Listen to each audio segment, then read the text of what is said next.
Okay. So good morning, everyone. It's great to see all of you again for the second lecture on gravitational waves.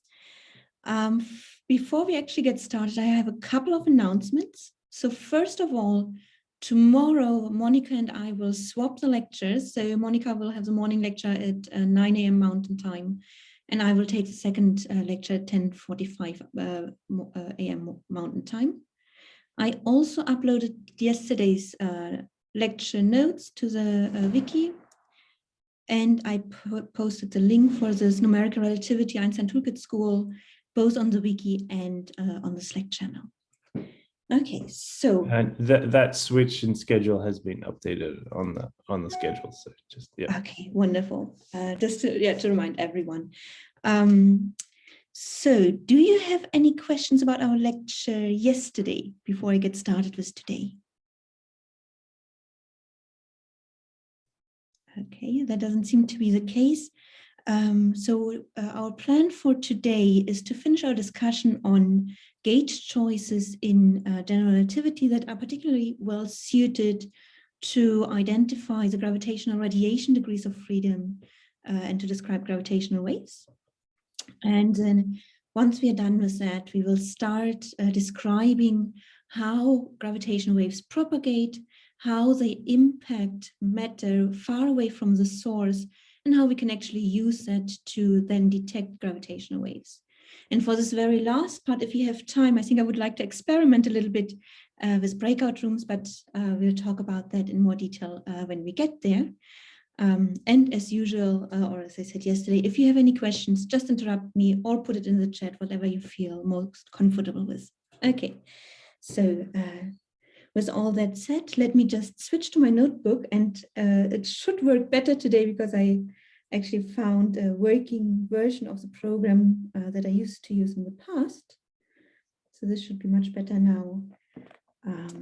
And let's start with a brief recap of what we had done yesterday.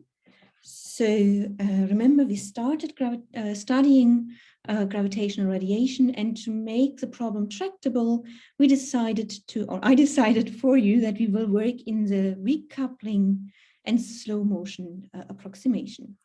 So just to get started, today is 23rd of June. And we start with a short recap from yesterday. So remember, to study gravitational waves, we want to work in the weak coupling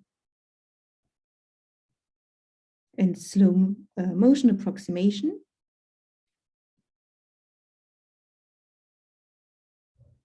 That is, if you remember, we can write our space-time metric G mu nu as some background metric, and as a background we choose to use the flat metric eta mu nu plus some small perturbation h mu nu that we count with this order parameter epsilon, and the inverse metric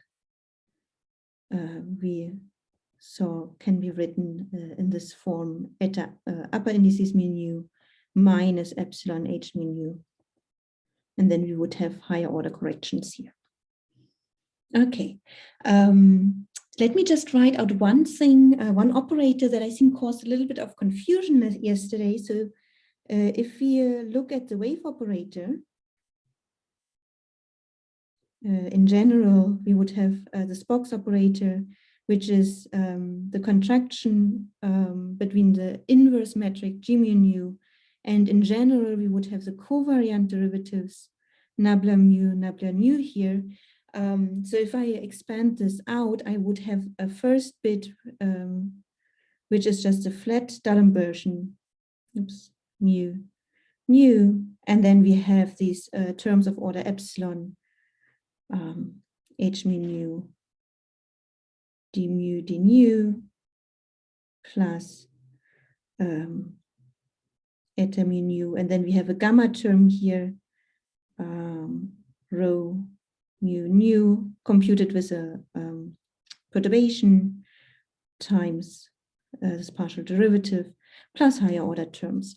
So since here we are interested in the first order corrections, so terms of the order epsilon, if you apply this wave operator on our metric, then only this first term here will contribute. So let me label that as box eta. And I think the confusion yesterday arose because I was a bit lazy and didn't write this subscript here. So let me try to be a bit more consistent today and refer explicitly to the flat space wave operator.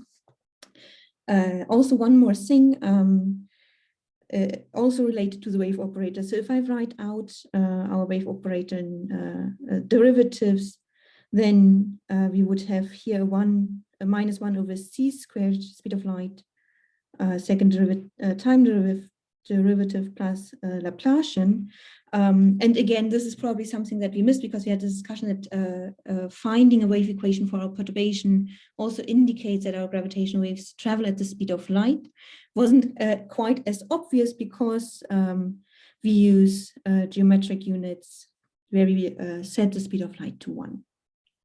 Yeah, so this is just a reminder that I set c equals to 1 and the Newton's constant to 1, unless I need it explicitly for order of magnitude calculation if I actually want to put numbers in.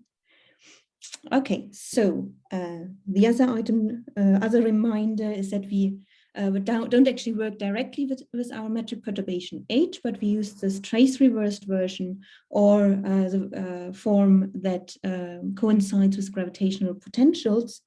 So here, again, just as a reminder,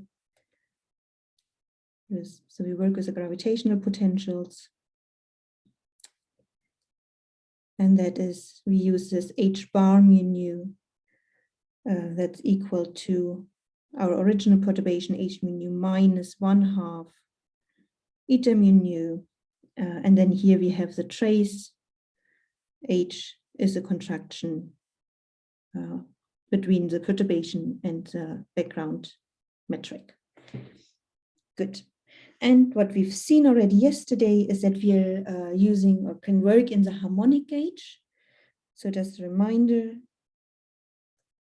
the harmonic gauge can be written as the divergence del mu H bar mu nu, so the divergence of our gravitational potential equals to 0. And that fixes 4 independent components of our 10-component tensor. And the nice thing was a really beautiful consequence of using the harmonic gauge is that our Einstein's equations in vacuum can be written as a wave equation for these gravitational potentials. So let me just move this up a little bit here. So Einstein's equations in vacuum, and this straightforwardly extends if you have matter sources. So these Einstein's equations become a wave equation with respect to the flat wave operator acting on our gravitational potential H mu nu equals to 0. Yeah, so that's what we've done where we stopped yesterday. And what I want to do now in the first part of the lecture is use the remaining gauge freedom that we still have to really identify the gauge invariant radiative degrees of freedom in our metric. Okay, so and just get up here. Yeah, we still have enough space. So that is our last section in this chapter, section 2.4. We will introduce a gauge that's known as transverse traceless gauge.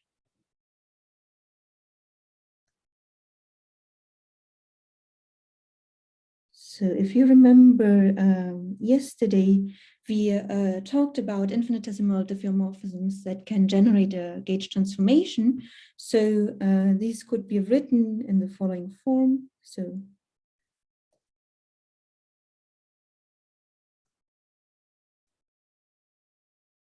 okay, so they could be written as some new coordinates x prime mu equals to x mu plus a generating vector xi mu that is a function of these coordinates. And if we insert that into our metric perturbation, we saw that we can write our gravitational potential h bar mu nu as h prime mu nu, so that's our transformed perturbation, plus 2 partial mu xi nu symmetrized over the indices mu and nu minus eta mu nu eta kappa lambda partial kappa xi lambda. Okay, so now let's insert that into the wave equation for our potential. Okay, let me just put a star up here.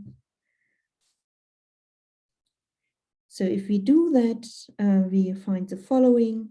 Sorry, not in the gauge, in the wave equation actually. So, oops.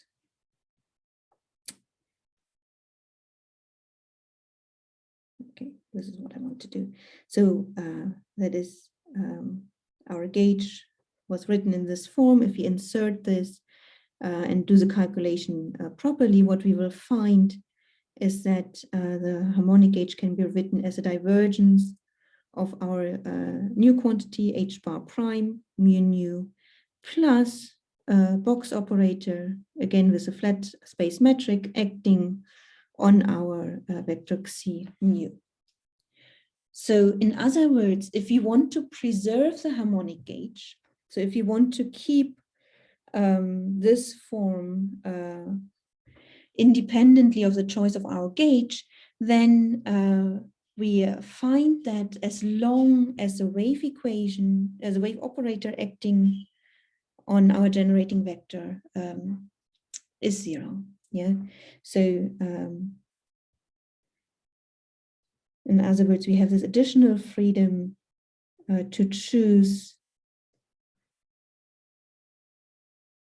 this vector xi mu if it satisfies the wave equation. Oops.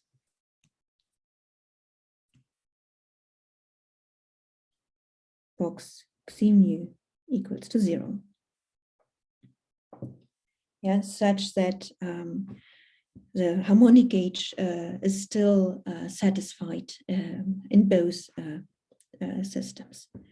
So to find solutions for this vector xi nu, we can expand it in the far field. That's where we are currently working in. Oops. So solutions to this wave equation are of the following form.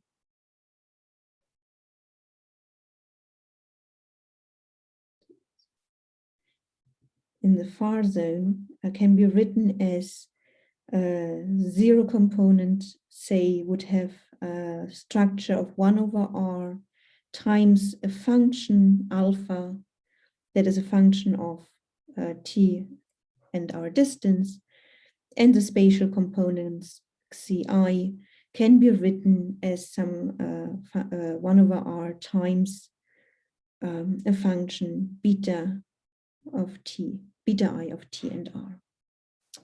Now, I will not specify these two functions, alpha and beta. Suffice it to say that we can actually choose them in a very particular way that helps us simplify our equation. In particular, we will choose these functions, alpha and beta, such that our perturbation, our gravitational potential, becomes traceless, and that the spatial components also become transverse, so are also divergenceless. And if we do that, we will actually see that only the spatial components of our perturbation contribute, and that we can further reduce our degrees of, or number of independent components in our perturbation. So let me just write that down a little bit more carefully, what I just said in words. And for that, I will go to the next slide. I have a question. Yep. So I thought when you went to the harmonic gauge, you already fixed a vector field to generate some sort of diffeomorphism. Right, but this is a kind of an additional freedom that we have here. So think of it as having two different vectors that you can choose and set. Oh, so the total transformation is the sum of these two vector fields. Exactly. Okay. Yeah, so conceptually, you're right. So we've already chosen one vector field that helped us to reduce fix four independent components, and now we are using a different vector field that will allow us to fix 4 more components. So going from 10 independent components, we will then arrive at 2 degrees of freedom that are gauge independent, that are actually physical degrees of freedom. Yeah, so that's the logic here. Okay, thank you. Okay, you're welcome. Okay, so yeah, let me just write down what I just said. So we can choose, and as I said, I'm not going to do that explicitly here, but if you're interested, Poisson and will have a very nice discussion about this in chapter 11. So we can choose these function alpha and beta that I just introduced, such that first of all, the perturbation is traceless.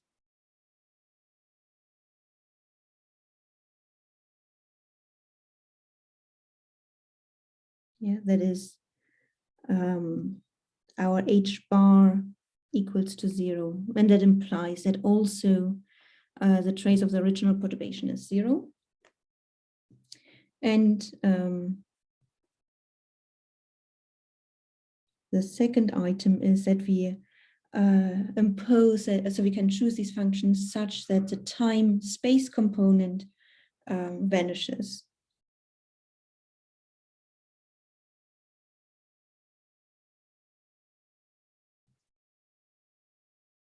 That is, we can put it or choose these functions such that h0i equals to 0. Now, what are the consequences of that? Okay, let me just use arrows to indicate the consequences. So first of all, let's look at the harmonic gauge and let's look at the 0 component thereof. Right, so if we write this out, we see, so we can write it as partial 0, h00, plus partial I, h0i. Since we put h0i to be 0, means the entire component is 0. So this first part here indicates that our perturbation is spatially transverse. So, yeah, and what I mean by that is precisely that the divergence of h0i, so summed over I, equals to 0. And if you wish, this is kind of analogous to the Coulomb gauge that you can have in electromagnetism.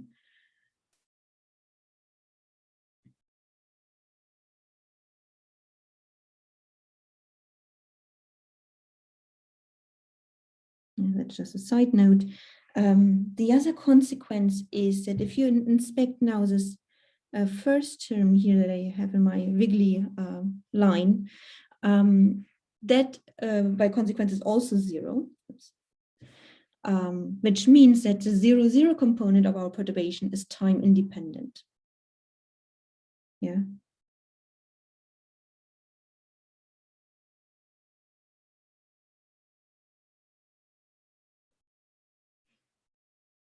And more generally, we see that, and that comes from the transverses of the harmonic gauge, h mu 0 are constant, and we can put them to 0. That is, only our spatial components are non-zero. Okay, so all of these properties put together is what we call the transverse traceless gauge, and we will indicate that by a capital double capital T. So all of this put together forms the transverse traceless gauge, indicated by the names.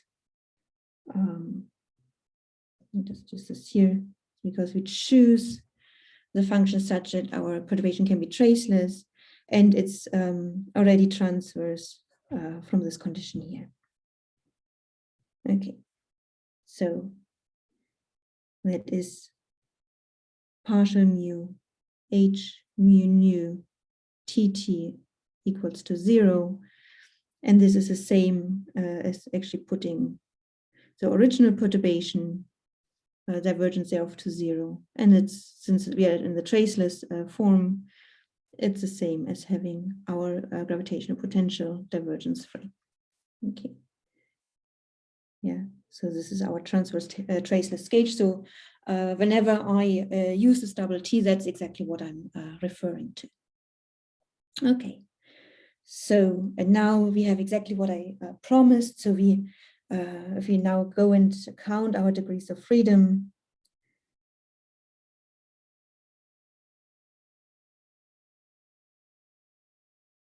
then we went from having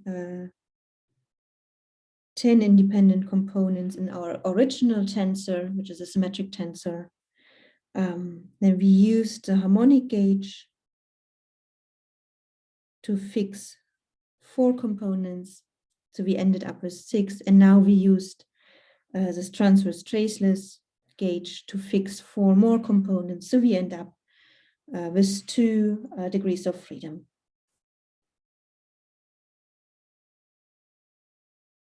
Yeah, and the gravitational waves have 2 polarizations.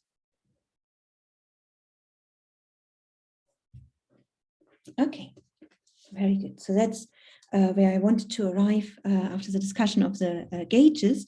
Do you have any questions up to here? Anything that you would like to go over again?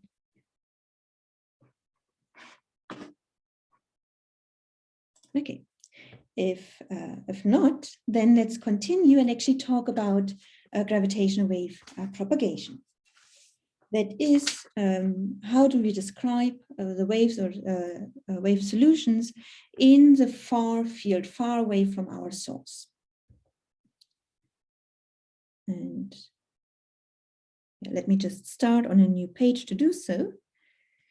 So as our next chapter, chapter 3. So gravitational wave propagation. And its impact on matter.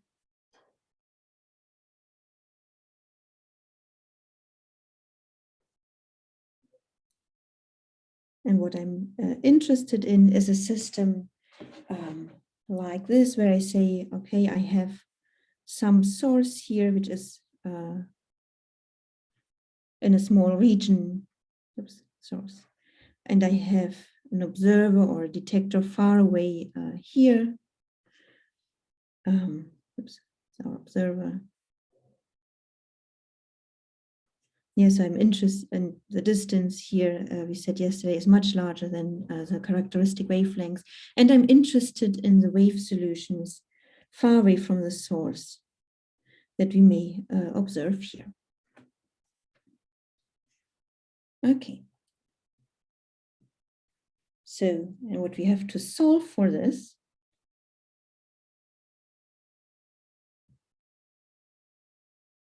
is the wave equation h mu nu equals to 0 in the far zone. Now, if we do that, we can actually see that the solutions in the far field can very well be described by plane waves, or if you want a general solution, by a superposition of plane waves. So,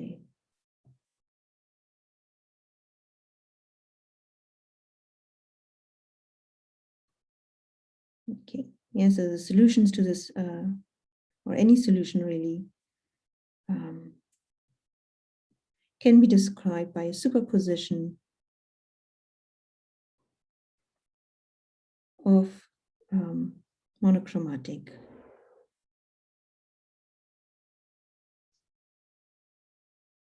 plane waves. That is, we would write our metric with the following ansatz, our perturbation, that we say we have some amplitude matrix that I call A mu nu, and then we have a wave solution which is exponential of I k sigma x sigma. And in the end, what we will do is actually take the real part thereof. I will work mostly with a full complex solution and then take the real part in the end. And here in the solution that or in the ansatz that I wrote down, the A mu nu is the amplitude or polarization matrix.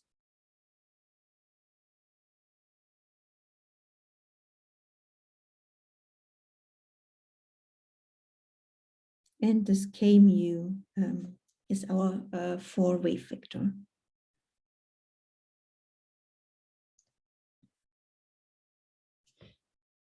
Okay, so what I want to do with you now is discuss properties of the solution using, or which are implied by the transverse traceless gauge, and then I will actually go and give a more specific example as we go along. So first of all, what are the properties of the solution? Well, first of all, because our metric perturbation itself in the transverse traceless gauge is traceless, also our polarization matrix will be traceless. Yeah, so since HTT equals to 0, also the trace of the polarization matrix that I define as eta mu nu, A mu nu equals to 0. We also have that this polarization matrix is symmetric, which follows from the fact that our perturbation, our metric itself is symmetric. And because our perturbation is only spatial, the same holds true for our polarization matrix. Yeah, so because H mu 0, TT equals to 0, we also have that H mu 0 equals to 0. Okay. So next property actually follows from this transverse condition. So this condition that partial mu H mu nu TT equals to 0 implies the following. So if I now insert our ansatz, we see, or that gives us I k mu A mu nu exponential I k sigma x sigma. So you see that the polarization matrix is orthogonal to the wave vector, or in other words, our wave vector itself is orthogonal to our metric perturbation. Yeah, so this is to 0, that is the wave vector is orthogonal to the perturbation.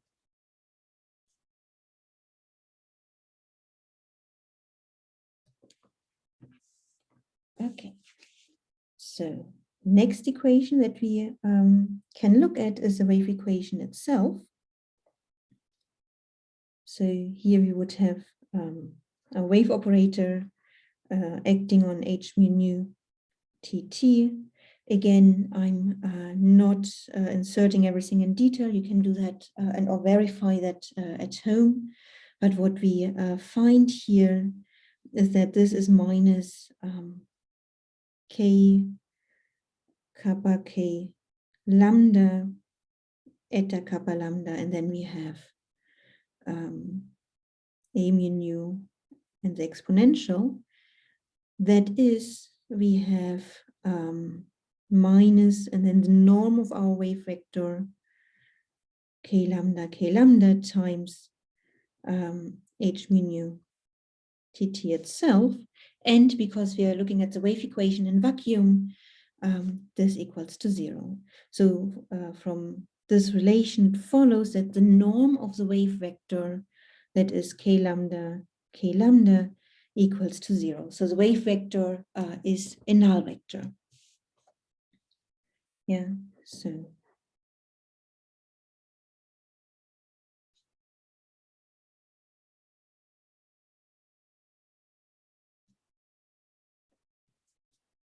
If we now write out the components of this wave vector, we can actually find a dispersion relation. So we can write the wave vector k mu as a term that contains the frequency and spatial components. So the fact that the wave vector is a null vector implies the following. Just go up a bit. So that implies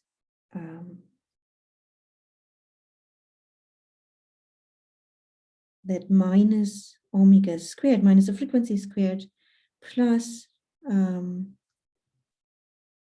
spatial sum, the norm of the spatial wave vector equals to 0, or in other words, the frequency equals 2 plus or minus the norm, spatial norm of the wave vector. And here, we just insert this. Here we would have, again, the speed of light if we would reintroduce this. Yeah.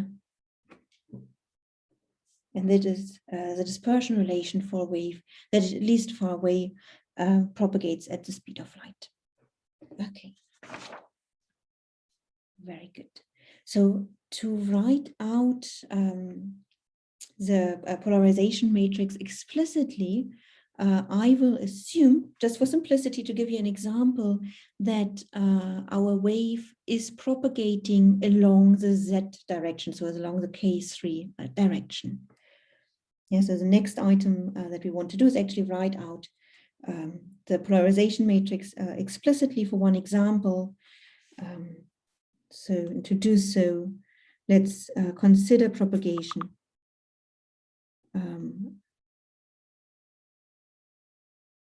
along the z direction. Yeah, that is our wave vector will have the components omega, so the frequency 0, 0, and then just k3. And using our dispersion relation that we just wrote down, this is nothing else but omega 0, 0, omega here. Okay. Now, if we use the fact that we just showed before, that a mu, k mu equals to 0, then we find automatically that the components a0 mu equals to 0 and a0 mu equal to 0. So the only non-vanishing components will be the 1, 1, 1, 2, and 2, 2 components. Yeah, so if you insert all the properties that I have listed on our previous slide, then the only non-vanishing components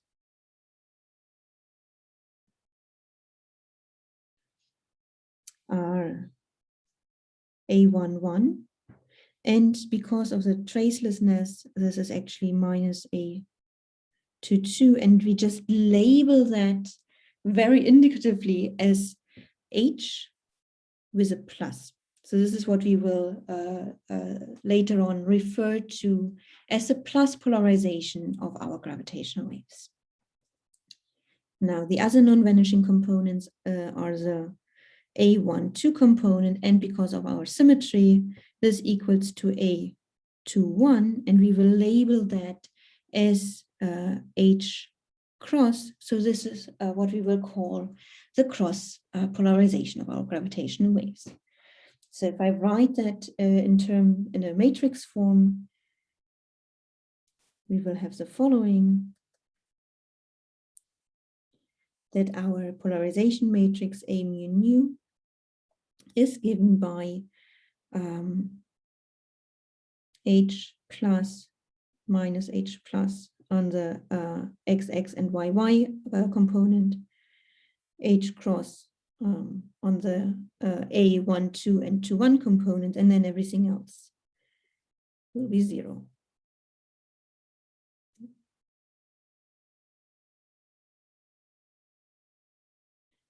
Okay, yeah, and as I said, H plus and H cross are the gravitational wave polarizations.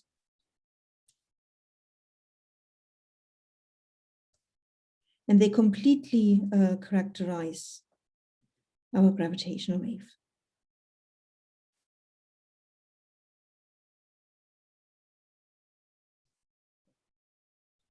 Great. Okay. So having said all of that, let's digest that a little bit and think about how these wave solutions that we have now constructed might impact matter far away. In particular, what I would like to think you about for a moment is would and how, if so, how would a gravitational wave impact a single particle? What do you think?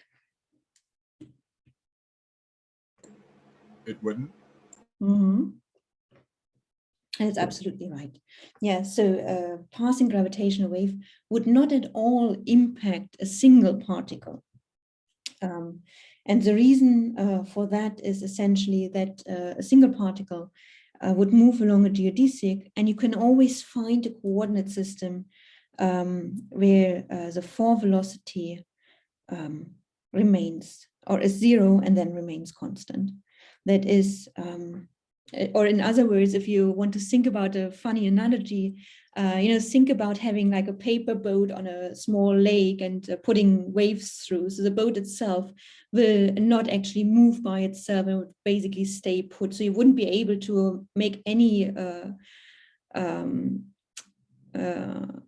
characterization or any inference about the wave that may pass through.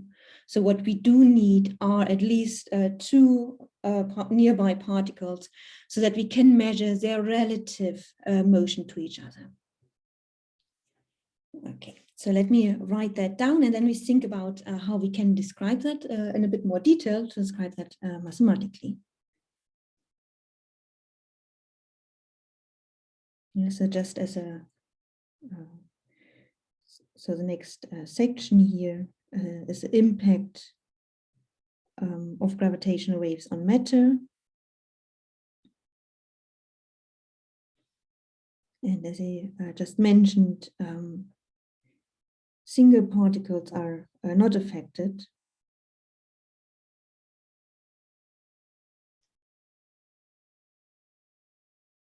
By passing a gravitational wave. That is, we need the relative motion between nearby particles.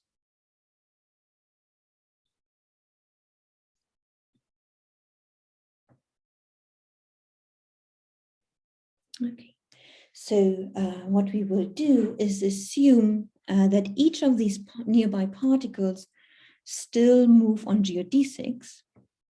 And what we can now consider is the deviation or the change between these geodesics. I'm not going to go into any details on how to describe that, so I would refer you to standard textbooks on general relativity to do so. I will just use the equations for the geodesic deviation here for the description. Yeah, so you can describe this by the geodesic deviation.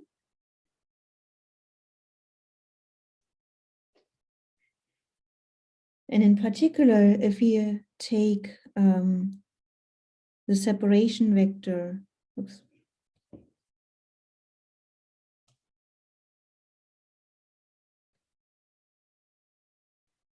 as mu, then we can describe this as derivative d by d tau, where tau is a proper time between the particles, proper time. So we have the separation vector as mu, and then you can show that this can be related to the Riemann tensor R mu upper index, mu rho sigma lower indices, and this is contracted with the 4 velocity of our particles, u nu, u rho, and then the separation vector as sigma here. Now we will make one more assumption that we say, okay, we have nearby particles and they will move essentially with the same 4 velocity field. So let me write that here on the right-hand side as a side note. So particles, we will assume this, move with the same 4 velocity.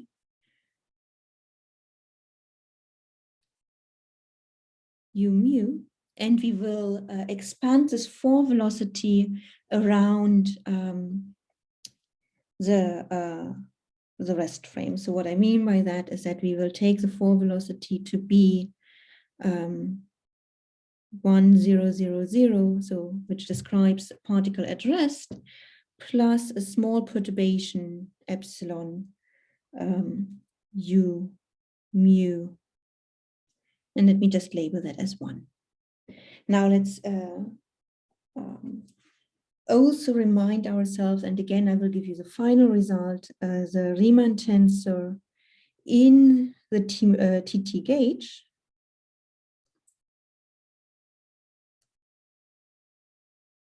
And this is a somewhat lengthy, but conceptually straightforward calculation that you can do.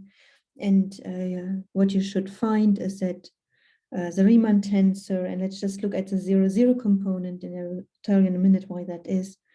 So the Riemann tensor is mu 0, 0 sigma can be written as 1/2, and then we have the second time derivative here, h mu sigma tt. Now the reason why I only wrote down this component is the following, that if we insert our assumption for the 4 velocity in our geodesic deviation equation, we will see that indeed only the R mu 0, 0 sigma component will contribute to our deviation.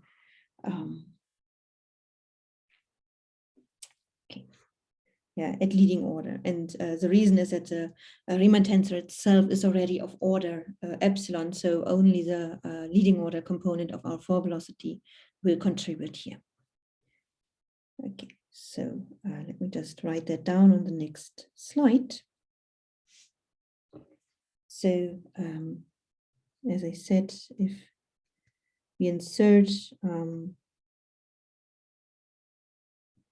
our expansion for the velocity, we will find that this equation becomes R mu 0, 0 sigma as sigma to leading order and epsilon, and then we neglect higher order terms here.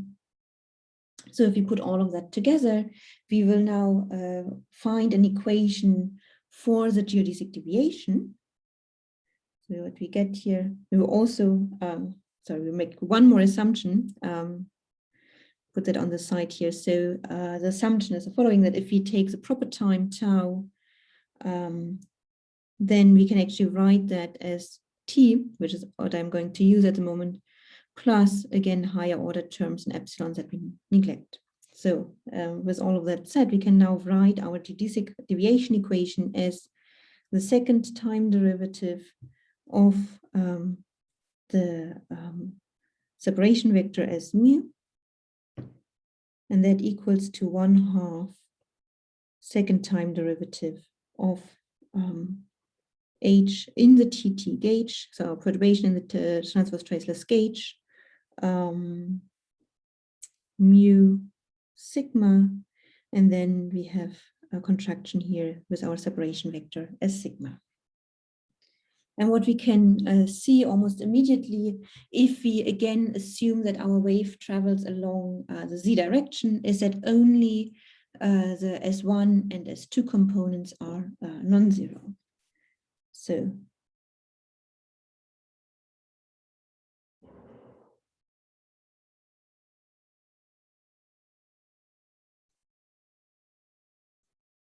yeah.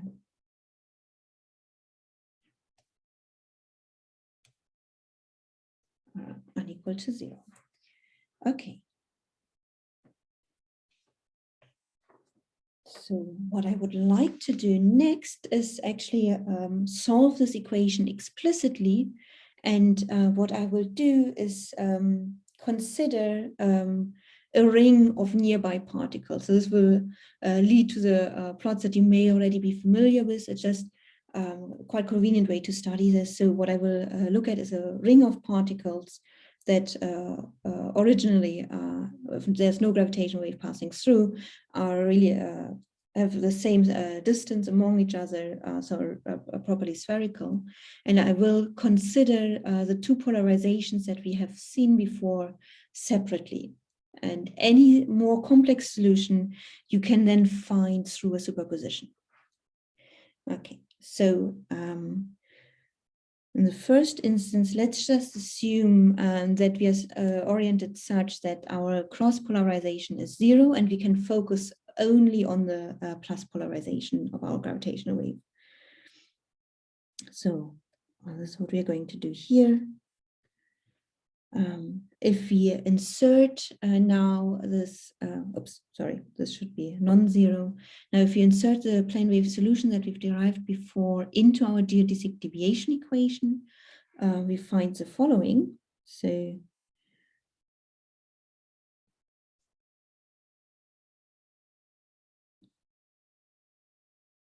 our second time derivative of S1 or S2 is given, the equation is then plus or minus 1/2 S1, 2, and we have the second time derivative,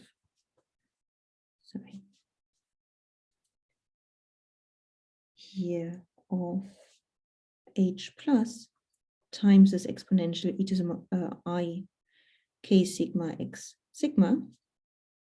So the solution to this is the following, and again, let me just write it in a compact form, where S1 or S2 as a function of time is given by 1 plus or minus, for a second solution, 1/2 H plus e to the I k sigma x sigma, and then depends on the initial value of our deviation at t equals 0. Okay, so if we consider a set of particles, they would oscillate in the x and y direction if we choose Cartesian coordinates. So our particles oscillate in the x1, x2 direction. Yeah. And what I will sketch in a moment, what we will see, that the shape of this oscillation will resemble a plus. So let me just briefly sketch that. So let's assume you have here our x1 and x2 plane. And let's assume that we have a ring of particles here that in an ideal world should be perfectly spherical. If we now assume that a gravitational wave passes through in the direction of the screen, then the particles will oscillate. In particular, they will oscillate in this shape that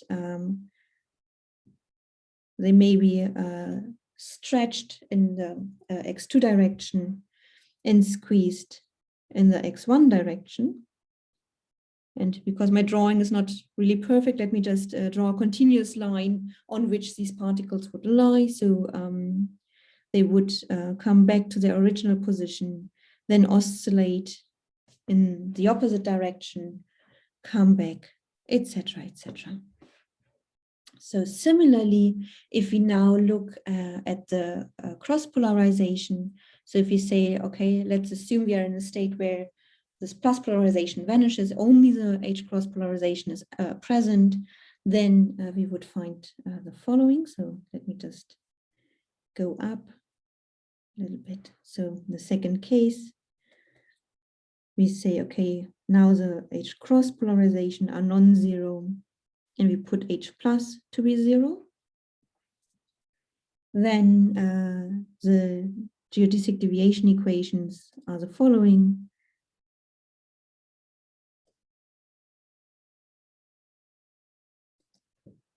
They would be described by the second time derivative of S1 equals to 1/2 S2, second time derivative of H cross times exponential e to the I k sigma x sigma. So you get that very straightforwardly if we just insert our solution, our plane wave solution that we found for the gravitational potentials. And similarly, for the second component of the deviation of the separation vector, we have 1/2 S1, second time derivative of H cross e to the I k sigma x sigma.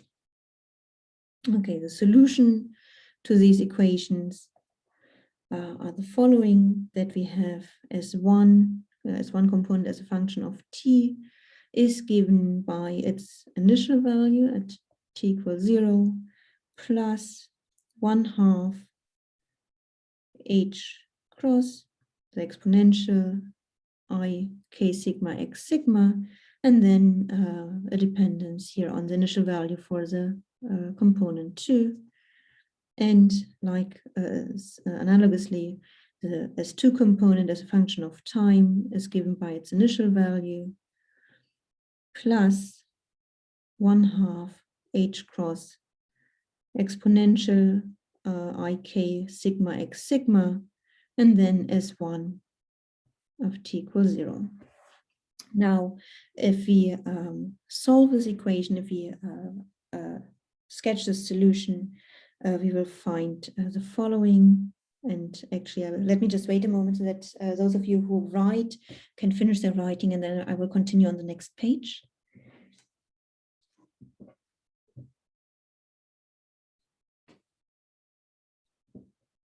Okay, so let me just move on.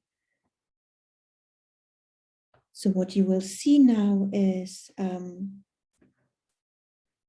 that there's the following. So again, we will start with this ring of particles, and let me, just to make it easier to draw a line. And as before, we are now assuming that our gravitational wave passes through our screen. And if it only has a cross polarization, what will happen is now that the ring of particles will start oscillating in kind of a cross shape form like this. So it may oscillate first in this way, then have the other form, and so on and so forth. So that is particles still oscillate in this x1, x2 plane in a cross-like shape. Okay, so let me just finish this part with a couple of notes. So I think one should really realize that here it's not the particles themselves that are moving on their own. They're really following the distortion and the change in space-time itself. So remember, the very first question I asked you yesterday is, what is a gravitational wave? Yeah, so they're metric waves, they're distortions of spacetimes themselves. So the particles follow this distortion of spacetime. So they're displaced by the oscillating spacetime. So.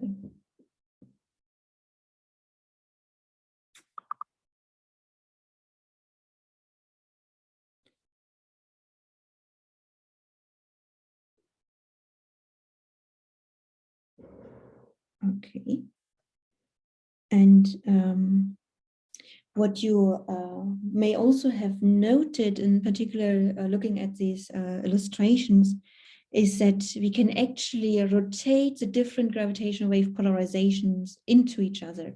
So you can see that already in the matrix form, but also here in the plots, that they can be rotated into each other, and the angle that you would need for that are 45 degrees or pi/4. So if you wanted to describe gravitational waves in a particle picture, if you wanted to look at gravitons, then you could actually relate this factor that you would get and how you rotate the different polarizations to the helicity of that particle. So again, let me just put that as a note.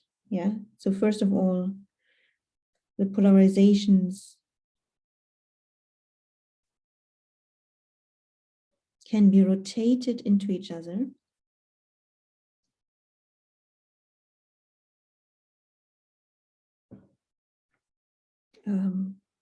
By an angle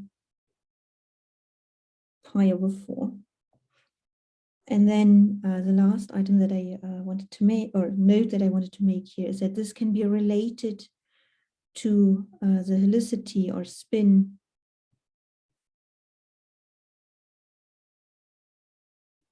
of our field, if we were to think about our gravitational waves as gravitons.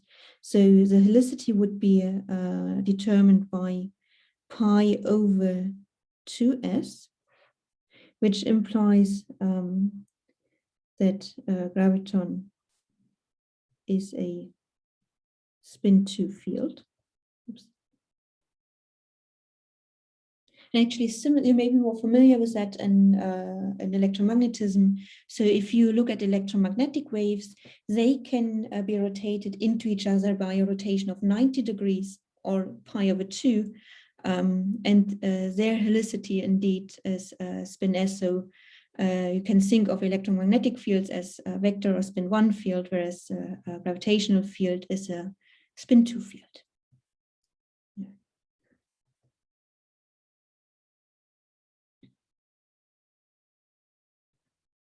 And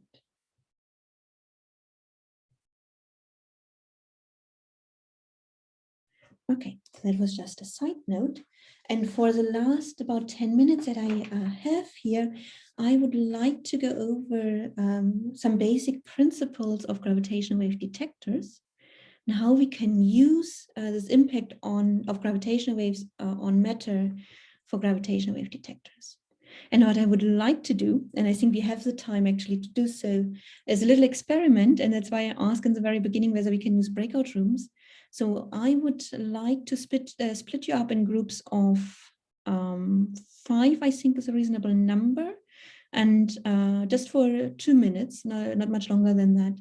And I would like you to think about how you would design a gravitational wave detector. What would you tell a friend of yours or colleague of yours who is an experimentalist of what you need to construct if you want to measure gravitational waves? Okay, so here I would like to have some help from the organizers to just, I should be able to set up the breakout rooms myself. And I think with 8 breakout rooms, we should roughly have 5.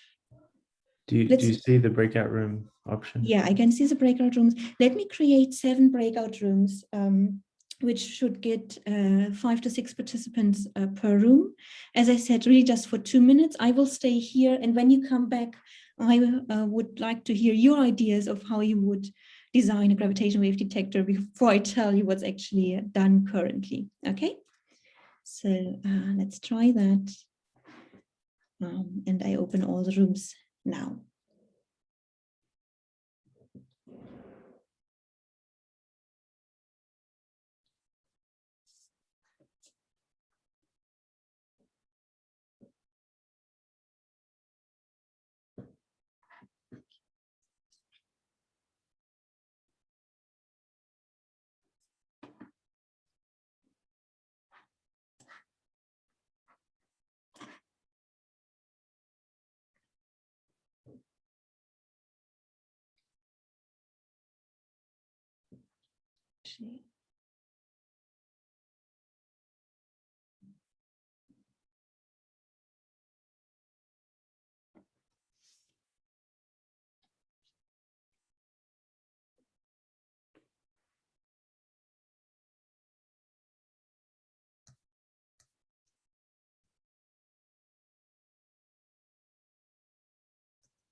Okay, so let me see. I should be able to close the rooms. Okay, in 1 minute.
Okay.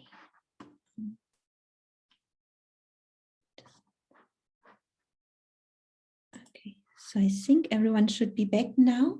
So now I want to hear your ideas of how to construct a gravitational wave detector. So let's start with the first group, which I think was Joao, Albert, Alex, and Thomas. So what's your idea? What would you do? So I hate to say this, but you get Ray Weiss to teach general relativity and have him think of something. Okay, sorry, Thomas. Gotcha.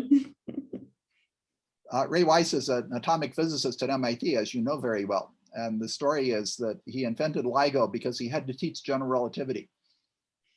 That's wonderful. I didn't know that story. Excellent. Oh, yeah, absolutely. Mm-hmm. Okay, there's some folklore for you. And then you go over to your AMO people and you have a long conversation with them. So you talk to the next lecturer and she tells you how to build one. Yep. Wonderful. Okay, so all that said, I would still like to hear some ideas from our other groups. So I think we had Kelly, Chris, and Kishan and Xing in the next group. Well, we discussed basics of how LIGO works. I guess fundamentally that you'll need interference of some kind. At least I couldn't really think of a way to measure gravitational waves without interference. That's wonderful. And that's actually how it's done mostly nowadays. Other ideas. So I think I have Aninda, Annie, Peter, and Wayne here as well.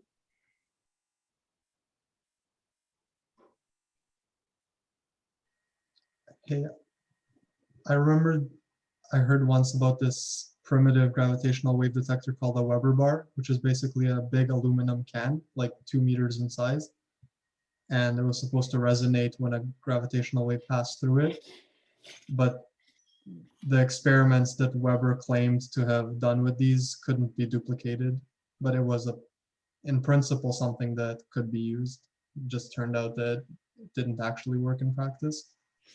That's absolutely right. And in fact, as a side note, I think there are actually still experiments using this bar idea of having this big block of material and finding a resonance as a gravitational wave passes through. And then the last group I have here is Marcus, Jonathan, Jamie, and Frick. What are your thoughts? So yeah, so we discussed LIGO and interferometry and having 2 Armans and isolating all of the noise and all of that kind of stuff, and also thought a little bit about other ways you can detect gravitational waves, such as detecting time variations and things like pulsar timing arrays, which are pulsars are rapidly rotating neutron stars and on different locations in the sky that have a very precise clock because of their that's absolutely their right. spin So rates and this stuff. is Yeah. wonderful. Yeah. I love all the different ideas or knowledge that you bring back here, because all of this is very important. And Thomas actually put in LISA as well, which is a planned space-based mission that also uses laser interferometry. So I know I only have 4 minutes left, Thomas, but I would like, or maybe 5 minutes, but I would like to take those and just go very briefly over the main ideas for the interferometer that we are using. And Thomas, seems like you can jump in anytime here. But indeed, what we are using nowadays mostly is in the very, very basic principles, kind of Michelson-Morley interferometer that would work as follows. So, okay, yeah. And this is really a kind of current design is using laser interferometry.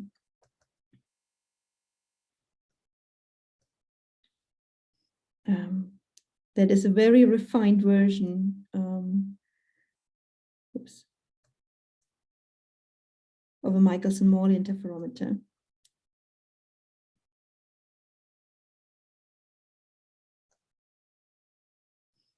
Yeah, so what we would have here is essentially a source of light. Nowadays we are using lasers here that is shot in. We have a beam splitter here, so we have light going, say, up one arm and the other arm. We have mirrors at the end of each of these arms. Light gets reflected back and recombines, interferes here, and then is measured by a photo diode detector here. Okay, so some more specs, because this looks really super simple, and the idea is if you now put your interferometer such that, in the case that no gravitational wave passes through, you basically have a null interference, you don't detect anything. Then as the wave passes through, if we were now to overlay this with our ring of particles here, the position of the mirrors would vary. So we would have this, say, squeezing and stretching and this oscillation in this, for example, in this fashion, if a wave passes through into the screen. And now, because light travels at the speed of light, this change in length would be translated in a change in arrival times. That is, you would have an interference pattern that you could then detect in your detector. So that's a very basic principle here. The length of these arms is about 3 kilometers. And yeah, so let me just give you an example of what we're actually trying to measure, because the first time you hear it, it sounds super, super simple, but it's not, right? So as I said, the length here of the arms for LIGO at least is about 4 kilometers. And what we are trying to measure is this relative change in length that is of the order of 10 to the minus 21. So this is typically how large a gravitational wave reaching us here on Earth would be. That is, we would essentially try to measure a change in length that is 10 to the minus 18. Even with the extra design, so what actually happens, and I'm just adding this here in gray to not overlay too much. So we actually have extensions for the light, where light is reflected back and forth to increase the effective arm length to a few hundreds of kilometers. So even in this case, what we're trying to measure is a relative change in length of 10 to the minus 16, right? So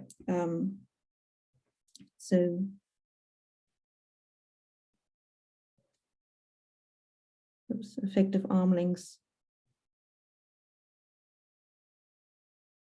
could be of the order of a few hundred kilometers. And then what we are really trying to measure here is a change in length that is of the order of 10 to the minus 16 meters. So that this has been accomplished is really, for me, mind-blowing in the design. And what I would actually like to do, because we're at the end of our time, is stop here, finish this discussion tomorrow. So the last two items that I wanted to actually show you is in which range at least LIGO is most sensitive. And also, what kind of noise sources we have here in this detector that can impact our detection of gravitational waves, before I then go and discuss with you sources and production of gravitational waves tomorrow. Just one more item as well, because I wrote down here laser interferometry. There are actually active studies on using instead atom interferometry. So I know in the US there is the Magus team working on that. There's also a new team in the UK led by John Ellis and collaborators investigating a new technology to have again an interferometer with, but not with lasers, with atoms. Okay, so all that said, I will stop here. I will take any questions. I will also stay on a little bit if you would like to discuss more informally. And then I see all of you tomorrow at 10:45 Mountain Time. Okay, thanks a lot, Helvi. Are there any questions for Helvi? I had a question. You said that the particles don't actually move, they just follow the geometry, and I was trying to understand the difference between these two. So let's say you had a bunch of charged particles, would the electric field between them change as the gravitational wave passed through them?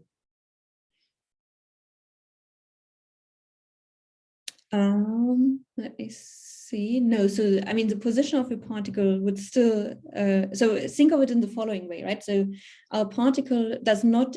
So we are not pushing it from the outside. It's really just following the motion in your geometry. So that's where my analogy with a like little boat on a lake comes from, right? I mean, of course, in this case you would have surface waves, but you wouldn't give a push actively to the boat. It would just follow the geometry of your, in this case, then water surface.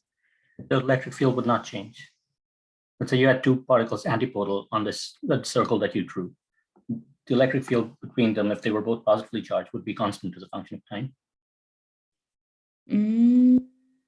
Let me think about that and get back to you. I think it would certainly change because their proper distance is changing.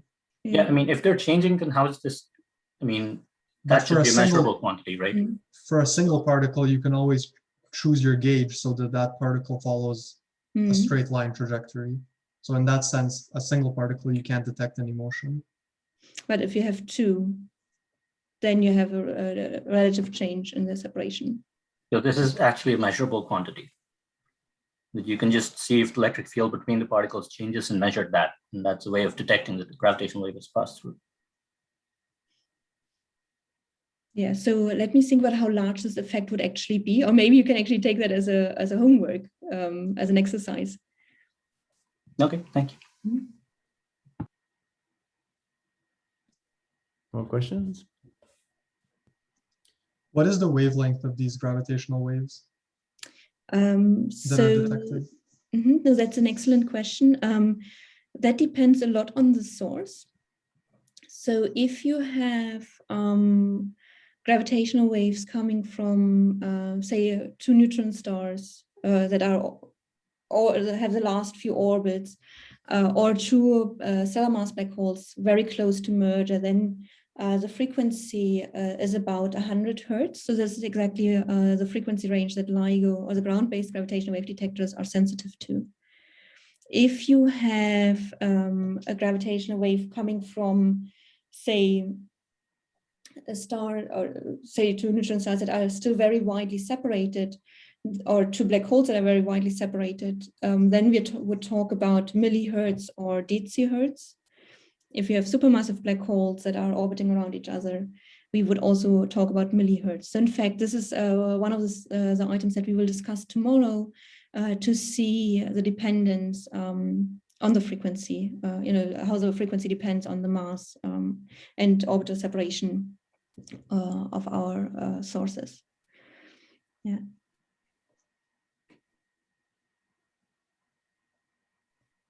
More questions?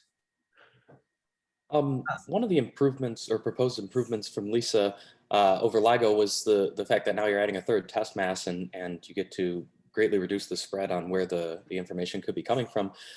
If you were to add a fourth or a fifth or continue that into more test masses and or into perhaps even non-planar designs, do you think that there comes a point when the difficulty to maintain the system and or the noise that's introduced by having all this more complicated system outweighs the You mean for Lisa specifically, or are you thinking no about extensions beyond Lisa? I think that Lisa now creating this closed geometry is fine, but then going beyond that, do you feel that this is something that becomes a little impractical?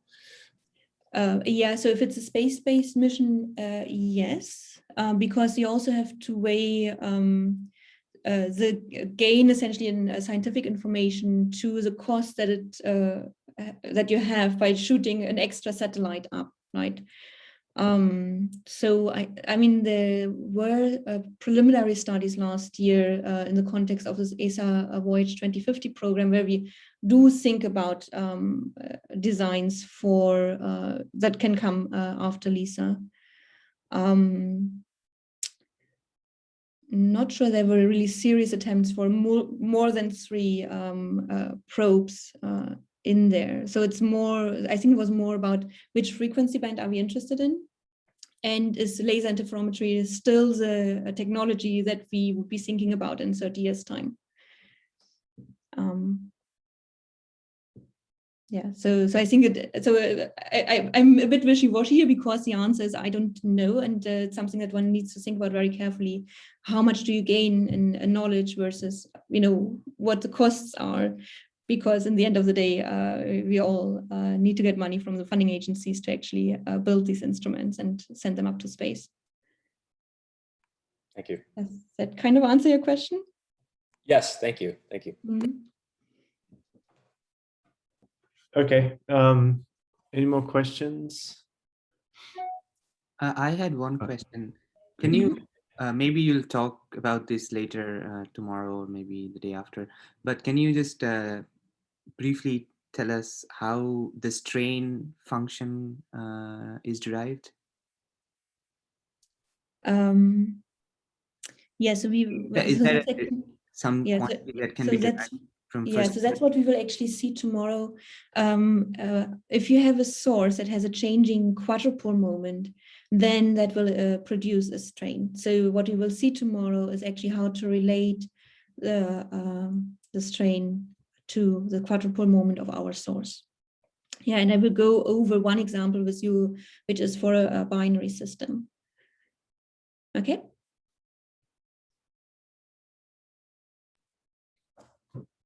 Any more questions?